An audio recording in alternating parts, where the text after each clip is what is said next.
to WEWE Channel 24. I'm Pat Morris, and this is Are You Ready? I trust you all had a good holiday. You had a nice fellowship with your family and with your friends. And now we're coming on to another holiday, aren't we? We're coming on to the time of New Year's. New Year's 2000. My gracious, what a strange number that really is. You know, you think of the year 2000 and you almost think of futuristic space, don't you? Seems like 2000 came across so very fast. I was talking to my brother the other day, and he reminded me would have been my father's birthday. My father would have been 100 years old today. And I got to thinking about how much he had seen in his life and how much things had changed. You know, you and I live in an age of electronics and an age of engines and motors, and we just kind of take it for granted. But I think of what my father saw from the time that he was born and how things changed.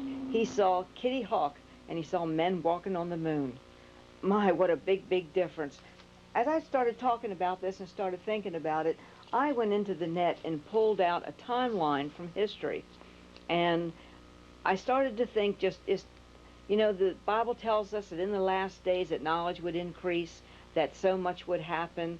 And when I looked at the timeline, I really saw what had changed from century to century. And I pulled it back from the 1300s or the 14th century. I want to read part of that to you. Maybe you'll find it interesting too. So since this is going to be the last show for this year, for this century, I thought I'd do something a little bit different. If we went back to the 1300s, and we looked at what changes and things that had taken place, wasn't a whole lot happened back then. The Christian church was spreading and going across through Europe. There was a Renaissance period, the period of great painters. There was the Black Death that went through Europe and killed thousands and thousands of people. But outside of that, not a whole lot went on. There weren't any inventions. There were no medical breakthroughs, and there certainly wasn't any electronics. So time just kind of stayed as it was that century and the century before. If you move on up into the 14th century, basically the same thing happened. There were no great inventions. There was nothing important that would have affected civilization very much. There was Leonardo da Vinci. He was not just a painter, but he was an inventor as well. And he invented a lot of things. None of them really panned out. They didn't really go into anything that would have moved us on. Columbus did discover America, of course, and opened up this country, but there wasn't a whole lot that went on beside that.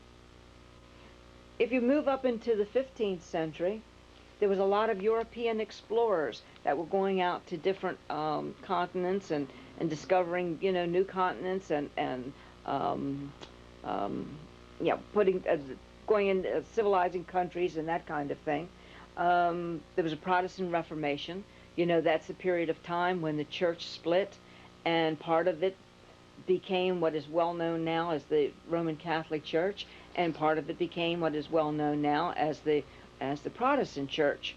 That was a great division. It was very important for the time, of course. There was what they call science enlightenment. That meant men began to think about science. Men began to think about the stars, and they began to think about chemicals, and they began to think about producing things. But there wasn't a whole lot that happened there, actually.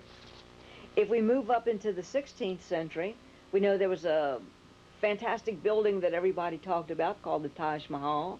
It was a present from a man to his wife. The North American colonies were really taking effect, and this country was well on its way to becoming a nation. There was a man by the name of Bach and a man by the name of Handel that wrote fantastic music and played. But outside of that, there wasn't a whole lot went on. In the 300 century, the 3 centuries prior to that, medicine itself remained the same. There was still bloodletting all the way up through that. You had a sickness, you had a disease, they'd put a leech on you and bled you dry, hoping it would help get rid of the disease. But as Ganna said, not a whole lot went on. If you move into the 17th century, we know that the Russian Empire was in full bloom. There was a man by the name of Mozart and a man by the name of Beethoven, again, writing beautiful music and playing. There was, of course, the Declaration of Independence, which meant a lot to America. It was a little town called Philadelphia that didn't mean a whole lot to a whole lot of people, but it became the basis for our life, didn't it? The basis for America. But not a whole lot went on outside of that. And if you go into the 18th century, we have Lewis and Clark, who were mapping their way to the West Coast. We know that the French Revolution was winding down, left over from the 17th century, and the American Revolution. There was a Latin American Revolution. We know it was the beginning of the Civil War in this country that split this nation in half. Asia and Africa were being colonized. There was an Industrial Revolution. That means they were moving motors and engines into factories and into plants. People began to be less work for themselves, and they began to use motors and engines to produce in the factories. There was a little man by the name of Kodak who formed this little teeny box that was able to take pictures, and that was the first camera, called the box camera. And there was a man around 1885 who built, I guess you could call it, the first automobile. It was a three-wheeled engine vehicle, but it didn't become very practical at that time. So as you can see, as we go through all of these centuries, not a whole lot went on. There was some leaps ahead. There were some main things like the revolutions and America being formed, and the churches having been split.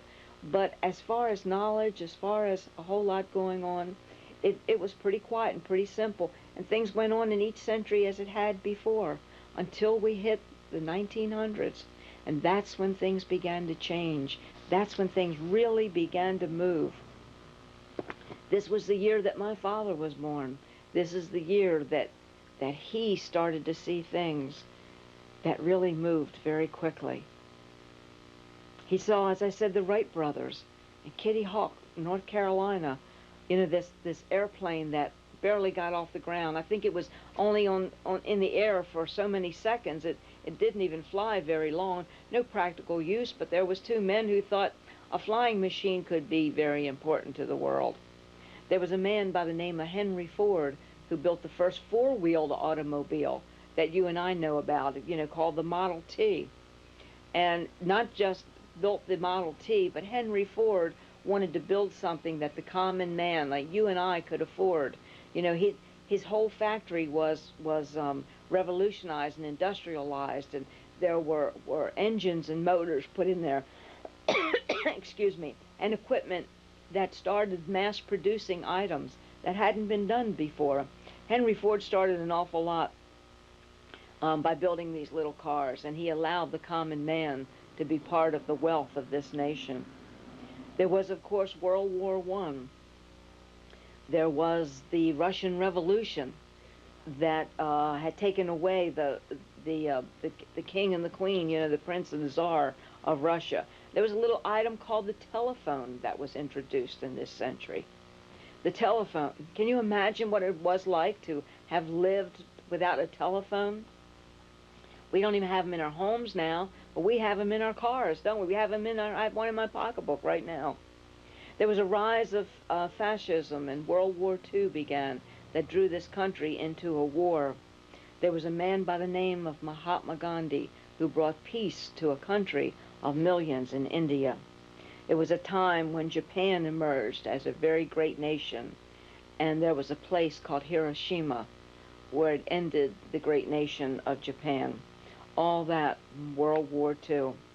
And even at that period of time, think about the leaps and bounds that had taken place. Think about that little airplane at Kitty Hawk who was flying in World War I, who was flying in World War II, that producing jets, producing rockets, producing trips to the moon. All of this happened in just a short period of time, in less than 60 years. We went from a nation of people doing things to a nation where countries were doing things, where factories were doing things, where automobiles and motors and engines began doing things. But right on the horizon, right on the time of the early 60s, we began to see something new and something different come out. As I said, the scripture says that in the last days that knowledge would increase, and so it has in the last 20 years. If you think all of these things move fast, think about it. 13th, 14th, 15th, 16th, 17th century, almost nothing happened. The 18th century, we began to get a few things, but come the 19th century, it was year after year after year, great and tremendous strides the human race had taken, was moving itself forward. And as we hit the early 60s, we saw this little thing called an ELAC that was formed. What is the ELAC? It was not an engine. It wasn't a motor. It was a computer. It was one of the first computers. It was about 1945. There wasn't a whole lot of use for it then, but it was something that was invented. Who would have known what the computer would have turned into at that point in time? We know we had the Suez Canal when we broke through and shipping. Of course, that was earlier, but the shipping for the Suez Canal had allowed us to go from the Atlantic to the Pacific Ocean. There was, in 1960s, something called a moon landing, the first show that had drawn so many people watching all over the entire world.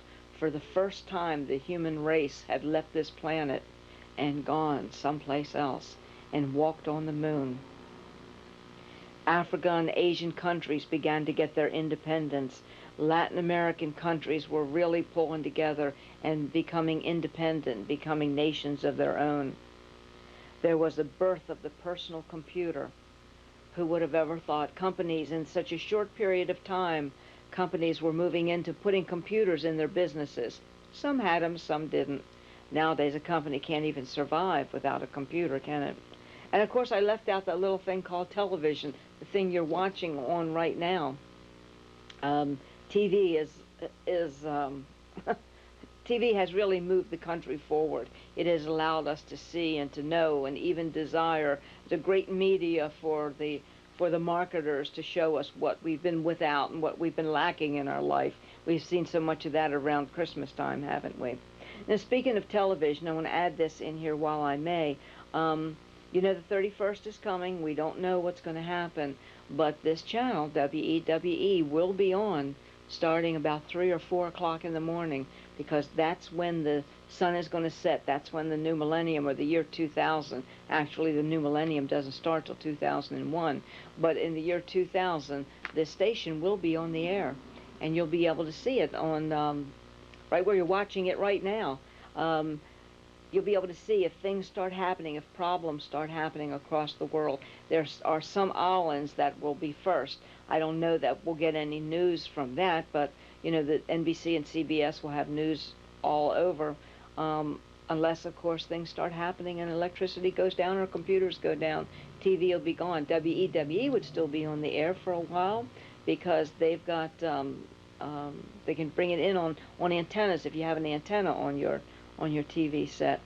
But there will be people here if problems start to develop. There are pastors that are going to be coming in and praying with people and giving news and praying for not just this nation, but for every nation in the world. So if you're up around 3 or 4 in the morning, and I have a feeling a lot of people are going to be, you may want to tune into the station. And we're going to have news for you right here. As I said, the TVs became a boom in the country back into the 50s. And there was something called a disease called AIDS that spread across this country and changed not just sickness and not just people, but the way people thought and the way people acted. This AIDS virus, this AIDS disease that walked through this nation is changing an awful lot. It is changing laws. It is changing moralities, if I may say, and a lot of other things. There was a Hubble Space Telescope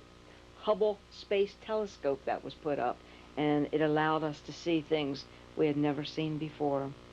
There was Germany was reunited and the wall came down. East and West Germany become one nation again. And at the same time, Russia broke apart and let all the satellite countries go, and the USSR became the Soviet Union once again. There was peace in Bosnia. There was peace in Ireland that we see on the TV right now. The Protestant and Catholic in Ireland are getting together, and finally they've decided that they want peace. It is a time when a little animal called Dolly was cloned, and it was the first birth not from natural means. We had, of course, the Korean War, and we had the Vietnam War. The last 20 years, knowledge has indeed increased. There was a DNA that became a very valuable tool that allows us to order babies like you would order a car with options. You know, now if you decide you want to have a child, you can go into the sperm banks and into the banks where they're producing eggs. You can produce your own egg and your own sperm from your husband, and you can order that baby exactly like you want it. You can add in DNA. You can add in the molecules that'll give this baby blue eyes or brown eyes or green eyes. You can make them tall. You can make them short. You can make them talented. You can give them a voice. All this happens with the DNA. Order a baby as if you would out of a catalog. Yes, knowledge has increased. Medicine has taken such a giant leap over the last 20 years. We've had lung transplants and heart transplants. We've got a space shuttle that just came down from fixing the telescope that's up in the skies. And we can see a stock market that's gone absolutely wild. But the country says, take it easy because it doesn't matter, because we have a stock market that's running, and this country is strong, and everything is working well. Everything is doing fine. And in 3 days' time, we will see, won't we, exactly what all this technology has brought. What is the 21st century going to bring? What do you think the 21st century is going to bring? What is it going to bring for your life? Will it not be a change? Will you wake up Saturday morning and things be just the way they were? Or are you going to wake up Saturday morning and find a new life and a new way? Is there going to be peace? North and South Ireland going together in peace? The Israel and Arabs are sitting down together at a table and they're signing peace treaties so they can get together. And, you know, Russia and their old satellites are getting together, and they're all happy together, too, and they're all signing all this. The stock markets are running at an all-time high. Inflation is under control, and on the surface, everything looks fine. But is it? Is it all sitting on a house of cards? Is it all sitting waiting to crumble? See, that's the question that we have to ask. What is going to happen just 3 days from now? All these centuries we just looked at, all the changes we've just seen, may not mean anything in 3 days' time. That's an awesome thought. That's an awesome thought. But you know, even if things don't happen on Saturday, they will happen during the year. You're going to see things happening with the computers and the computer chips and all that.